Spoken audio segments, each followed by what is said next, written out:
Effective fact findings are crucial to implementing and upholding employee discipline. You are going to see a frontline supervisor conduct a fact finding based on his belief that an employee violated one of Exelon's employee standards of conduct.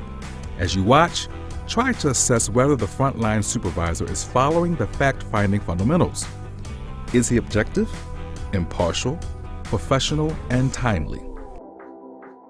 Sam, a frontline supervisor, is heading home after his shift at 4:30 p.m. While driving, he notices a utility truck parked outside of his employee, line mechanic Tommy's house. Sam knows Tommy is scheduled to work the back shift and should not be home on work hours. It's the next day and Sam is looking for Tommy to hold a fact-finding right away so he can move forward with implementing discipline. Sam knows that Tommy has a history of tardiness and now believes he has proof that Tommy is also stealing company time. Tommy, need to see you in my office. About 10 minutes. We need to talk. All right.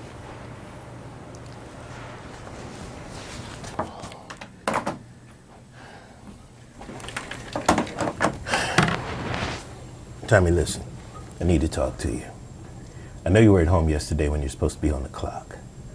That's a violation of Exelon policy. What? I have proof. Sam, I worked my full back shift yesterday. Come on, Tommy. I'm not going to just take your word for it. This isn't your first time violating Exelon policy. We discussed your tardiness issue. What does that have to do with anything?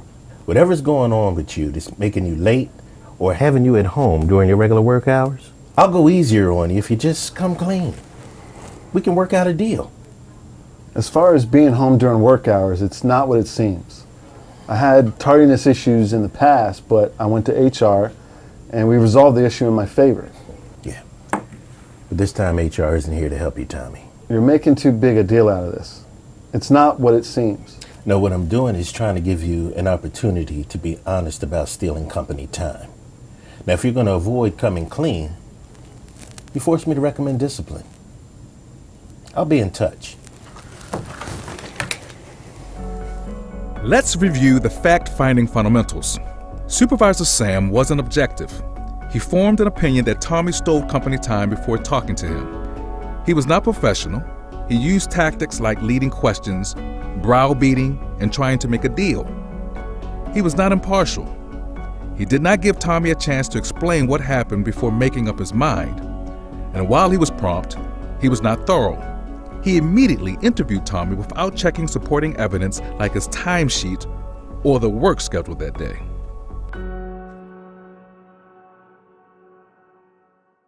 Let's revisit our fact-finding scenario.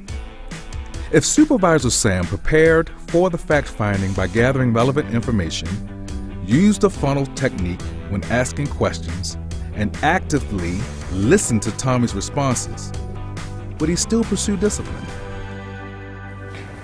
Hey, Tommy. Can you come to my office, say in about an hour? I need to do a fact-finding. Saw your truck at your house. Should I get my shop steward? Well, you're certainly entitled to bring him. All right. All right. Thank you. Hey, Tommy. Thanks for coming. You know Supervisor Stan, right? Mm-hmm. Supervisor Stan's going to sit in on our meeting and take some notes. Is your union rep coming? I don't think I need one. This shouldn't take long. Well, before we get started, I want to remind you of company policy. Any interference or refusal to participate in a company-authorized investigation can result in discipline. Are you aware of that rule? Yes, I am. Okay, thank you, Tommy. Good. What was your work shift yesterday? It's back shift, 3 p.m. to 11 p.m. Okay. And what truck were you driving? Truck 5. Did anything out of the ordinary happen yesterday? Honestly, I can't remember anything out of the ordinary happening, no. I saw your utility truck parked at your home yesterday. I pulled the Telogis reports and it shows that you were there for about 20 minutes. Can you tell us why you were home for 20 minutes? Yeah, I forgot. I was driving from a job and my stomach started to hurt and I was afraid I was going to get sick, so I stopped off at the house to get some antacids. Did you stop at home in the middle of your work assignment? No, I had finished the first job, and my house is on the way to the second job assignment.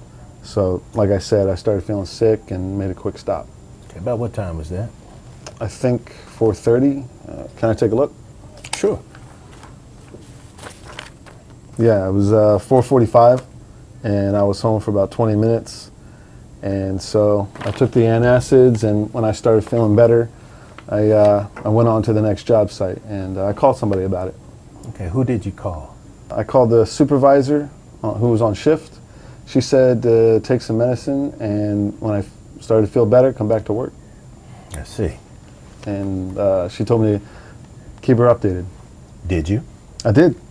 And so when the medicine kicked in, I gave her a call, told her I was on my way to the next job. Well, I see here that you finished your assignment at 11 p.m. That's your regular end time. What I'm going to do is I'm going to follow up with the supervisor that was on call. If I have any other questions, I'll be in touch with you. Did you have anything you wanted to add? No, thank you. All right. Thank you so much for coming. All right.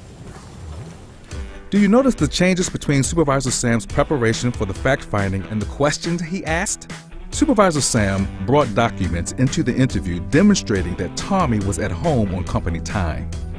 He was then able to ask open-ended questions: the who, what, where, and why. Based on the information you learned from Tommy, would you take any additional follow-up actions before making a disciplinary recommendation? As you can see, following the fact-finding fundamentals allows you to make fair and consistent disciplinary decisions.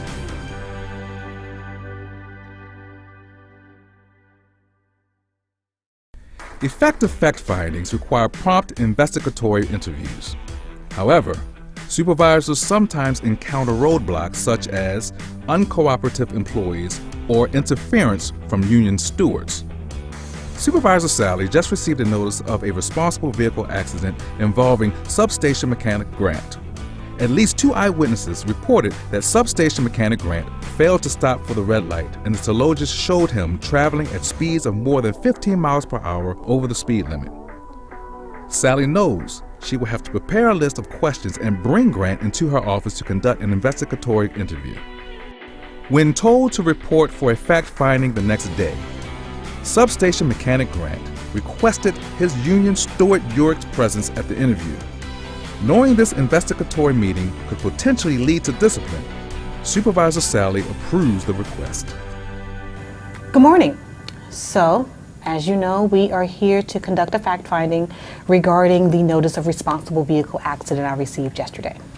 Now, it indicates that Grant was in an accident on his way back from the yard. Sally, we're going to need a few minutes. Okay. Sally is familiar We'll with give you the- Weingarten and allows them 15 minutes to meet. However, she is concerned that Union Steward Urick appears hostile going into the interview. Before we begin,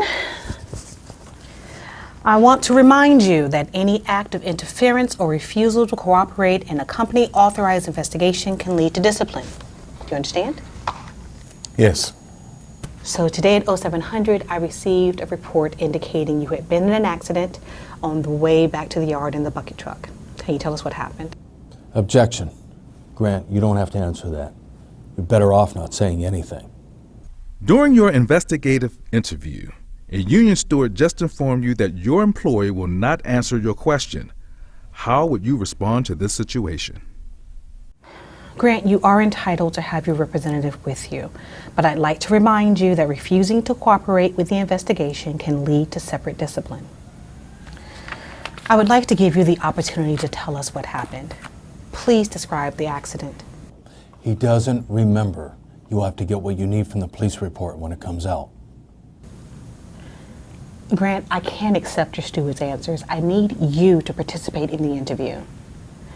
Now, Stan went to the site yesterday and he interviewed 2 witnesses, and I read the teleologist report. I want to get the opportunity to hear your side of the story. Let's move on to another fact-finding roadblock. Substation mechanic Grant has agreed to answer your questions, but his responses are preventing you from gaining the information necessary to make a fair disciplinary decision. Let's try this question again. Grant, can you tell us what happened yesterday on your way back to the yard? Yesterday? You want to ask about yesterday? Let's talk about while we at it, all the things that's happened to me the past 10 years before we get into this fender bender. Huh? I got wrote up by my supervisor because I was late. When my supervisor's late all the time. Now, how fair is that? Let's talk about 5 years ago. I saw my coworkers get into a fight. I don't see anything happen to them. But you know what? If you support the union, every little thing happens to you. It's a big deal. But if you don't support the union, nothing happens. Substation Mechanic Grant's response to your question is long-winded. It's unrelated to the specific incident you need information about to make an employment decision. How would you handle this unfocused employee? Grant, if you have other issues, we can schedule the time to discuss those other issues. Right now, I want to discuss the issue I brought you into my office about, and that is the accident that occurred yesterday. I don't remember. Okay. Were you at work yesterday? Yeah. Okay. And I understand you were doing pole replacements on Avenue A toward the end of your shift? Who was driving the bucket truck on the way back to the yard? I was. Okay. And you passed through the intersection of Avenue A and White and Black Street.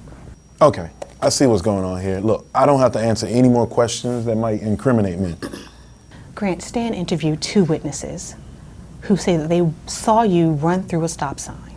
Today, what I want to do is get your side of the story.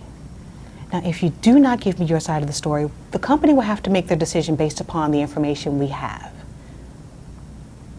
Can you tell me what happened yesterday on the way back to the yard? I don't have to answer any questions that's going to incriminate me. I plead the 5th. Grant, this is not a criminal investigation, so the 5th Amendment does not apply. This is an employment investigation, and you do have an obligation to participate. Now, if you refuse to participate, we will have to make our decision based upon what we do know. And we'll have to note that despite being given multiple opportunities, you did not provide details on your own. So I'm going to ask you one last time. What happened yesterday on your way back to the yard at the intersection of Avenue A and White and Black Street? Okay, I remember. As you can see, there are many roadblocks that could impede you from performing a prompt and effective investigatory interview. Remember, as a supervisor, it is your responsibility to control the interview and obtain the information necessary to complete a thorough fact-finding and to implement fair and consistent discipline.